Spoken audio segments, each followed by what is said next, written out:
Hey guys, Chris here from Carolette Farm. It's early March and I'm out in the asparagus bed today. This is always, I feel, one of the most disheartening places to work here on the farm when it comes to our vegetables and such, because I feel like it's just a losing battle.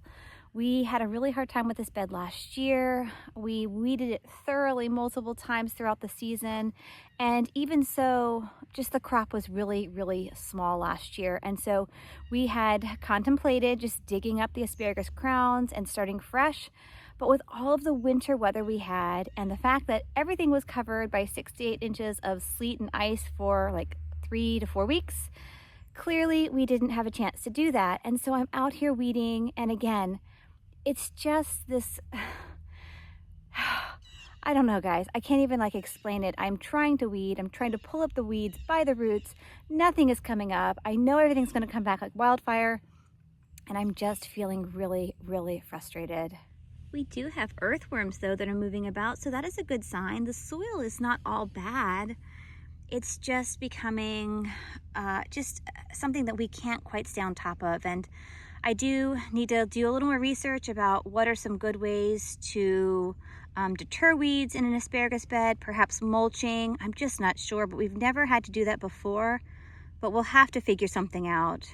So today, aside from just venting and lamenting about my asparagus here, I want to share with you kind of the good, the bad, and the ugly, because we've had some really great seasons when asparagus was super easy and it was relatively painless to grow.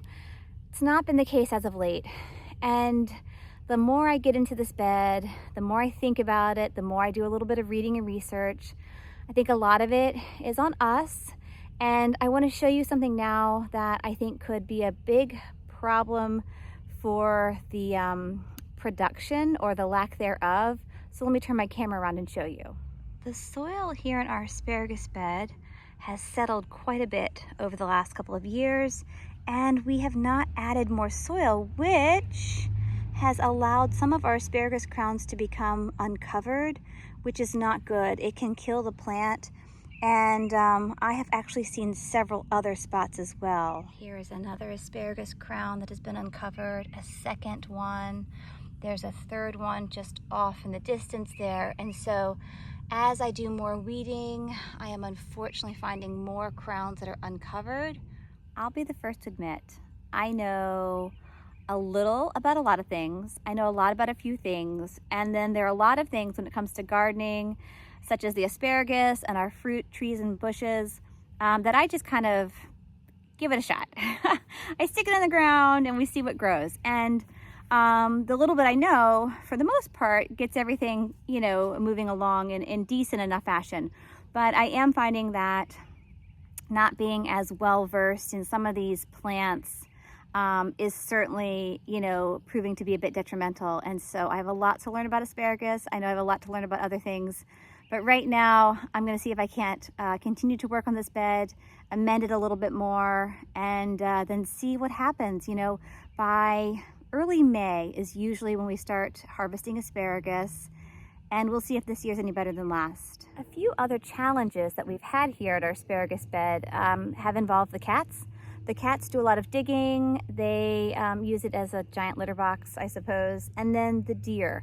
We have known deer to cause issues here with just nipping at the tender plants.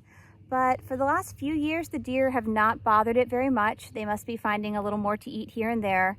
And so we've not had to put our perimeter fence up. But for the first several years, we did. We had to have a giant fence around the asparagus because, the deer were very troublesome. So there's just so many challenges that we have here with our asparagus. We do love having fresh asparagus. It's so nice to be able to grow your own.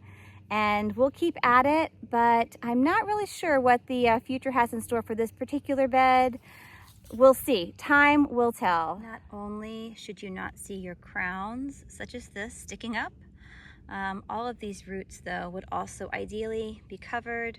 The roots seem to work up towards the top more so than the crowns themselves, but all of these things really do need to be covered under several inches of soil. As I'm sitting here, I am actually recalling that I made a video last spring, one of my very early ones, and one of my first gardening videos probably, because this is usually one of the very first things I do is weed the asparagus bed. And I am 99.9% certain that I said in that video that as soon as I finished weeding, we needed to work to get another load of soil to cover everything.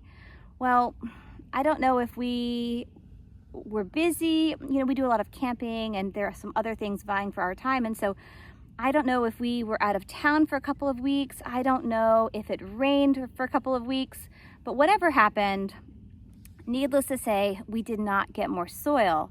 And I'm pretty sure that is because, again, something happened in our timeline that threw us off. And then before we got around to getting soil, I was beginning to see where some of the tender shoots were coming up. And I didn't want to disturb anything by adding soil on top of them. In hindsight, that probably wasn't the best thing. They probably were sturdy enough and they really needed the soil and would have been fine. But we held off, and because we held off, I think we're now finding so many more crowns that have worked even farther up, and you can just see there are tons of roots over here as well that are exposed. So I don't know. I mean, I may have killed off 90% of my asparagus. Who knows? Fingers crossed everything bounces back, or enough of it bounces back. But I'll keep you posted. But right now, I'm gonna finish weeding and then we definitely have to get that soil. Every time I pull a plant and I hear the roots snap and I don't get them, it's just, it's maddening because I know that snap, when those roots break off, everything else then is gonna grow so much faster, and it's almost like things multiply even quicker. I know wiregrass is that way. If you pull like if you break one root, it then like sends off multiple shoots. And so every time I pull a weed and it snaps and I don't get the roots, which is pretty much everything I'm pulling, I just know that I'm causing so much more issue. However, it's striking the balance. Like I have to get all the weeds off of it now to give what's here a fighting chance. And then I don't want to be too vigorous in my weeding with other tools because I don't want to cause more damage. So again, it's hard and it's frustrating because I feel like I know I'm not doing a very good job, but I also don't know how else to go about it. And so I have so much to learn, like I told you, but I'm hoping that you're having more luck with your asparagus than I'm having with mine here. On such a beautiful day as today, it can be hard not to want to stay and to continue working on a project like this. But I know from personal experience that if I stay too long, I will start to have some muscle aches and pains. Bending over to the right or to the left for too long, you know, your neck will get stiff, your shoulders will get stiff, your back might get stiff. So try to move and, you know, attack your weeding or whatever gardening you're doing from different positions, different angles.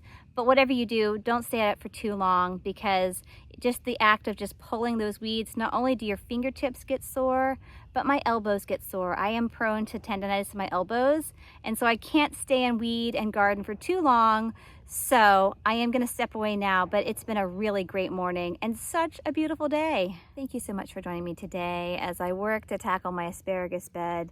I've had a lot of things to moan and groan about, and I'm sorry, but I hope that I have also shared a few helpful tips with you or recommendations about how you can hopefully have a healthier, happier bed than we do.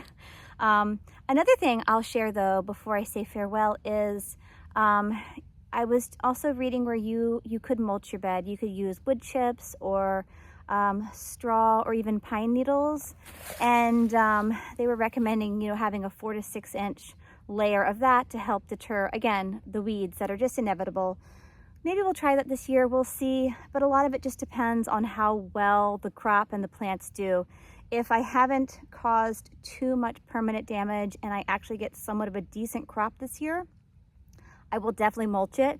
Like I told you, I will also make sure that I do get another load of soil just as soon as I finish weeding. And those are two things I'll try this year. And maybe we'll give the asparagus one more go, but it just depends, again, on what actually comes up this year, because if it seems like next to nothing is growing, there's just no sense in continuing down this path. But we'll keep you posted. So happy gardening, happy spring, things are turning green, and we hope you check back because I'll for sure give an update on this little asparagus bed. And like I told you, fingers crossed, we actually get some asparagus. Who knows? Bye guys.